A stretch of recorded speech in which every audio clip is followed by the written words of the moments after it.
അമ്മയോടൊപ്പം 19-ാം ദിനം. ഇന്ന് നമ്മൾ ചിന്തിക്കുന്ന കൊച്ചു കാര്യം, Mary the intercessor in time of need. ആവശ്യ സമയത്ത് മധ്യസ്ഥയായി എത്തുന്ന പരിശുദ്ധ കന്യകാമറിയത്തെക്കുറിച്ചാണ്. വലിയ ഒരു പ്രതിസന്ധിയുടെ ഘട്ടമായിരുന്നത്. ദുഃഖം നിറഞ്ഞു നിൽക്കുന്ന അന്തരീക്ഷം. ഇനി എന്ത് ചെയ്യും എന്നതാണ് ഞാൻ പറഞ്ഞു വരിക. കാനായിലെ കല്യാണ നാളിനെ കുറിച്ചാണ്.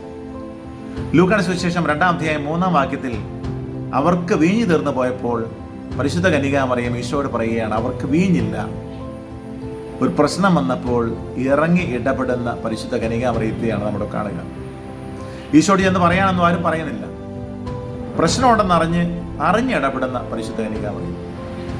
പ്രിയം നിറഞ്ഞവരെ, നമ്മുടെയൊക്കെ ജീവിതത്തിലും പ്രതിസന്ധികൾ വരും, വിഷമങ്ങൾ വരും, പ്രയാസങ്ങൾ വരും, സങ്കടങ്ങൾ വരും. ഇനി മുമ്പോട്ട് എങ്ങനെ പോകുമെന്ന് അറിയത്തില്ലാത്ത അവസ്ഥ വരും. ഇങ്ങനെയുള്ള അവസരങ്ങളിലൊക്കെ നമ്മൾ കൂട്ടുപിടിക്കേണ്ട വ്യക്തിത്വമാണ് പരിശുദ്ധ കന്യകാമറിയം. അവൾ നമ്മുടെ ജീവിതത്തിൽ ഇടപെടും. എന്നിട്ട് അവൾ തൻ്റെ പുത്രനോട് പറയും, അവരുടെ ജീവിതത്തിൽ പ്രശ്നമുണ്ട്, നീ ഒന്ന് ഇടപെടണം. അമ്മ പറഞ്ഞാൽ പുത്രൻ കേൾക്കാതിരിക്കുകയില്ല. പ്രിയം നിറഞ്ഞവരെ, നമ്മുടെ ബുദ്ധിമുട്ടിൽ, പ്രയാസത്തിൽ, സങ്കടത്തിലൊക്കെ നമ്മൾ അമ്മയുടെ കരം പിടിക്കുന്നവരായി മാറാൻ ആഗ്രഹിക്കാം. അതിനൊരു പ്രത്യേകം പരിശ്രമിക്കാം. പരിശുദ്ധമ്മയുടെ കരം പിടിച്ച് ആരെയും അവൾ ഉപേക്ഷിച്ചിട്ടില്ല.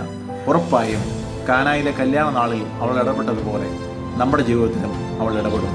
അങ്ങനെ അവൾ ഇടപെടാനായി അവളുടെ മധ്യസഹായം നമുക്ക് തേടാം. അമ്മ നമുക്കായി മധ്യസ്ഥം വഹിക്കും. ദൈവം നമ്മെ അനുഗ്രഹിക്കും. ആമേൻ.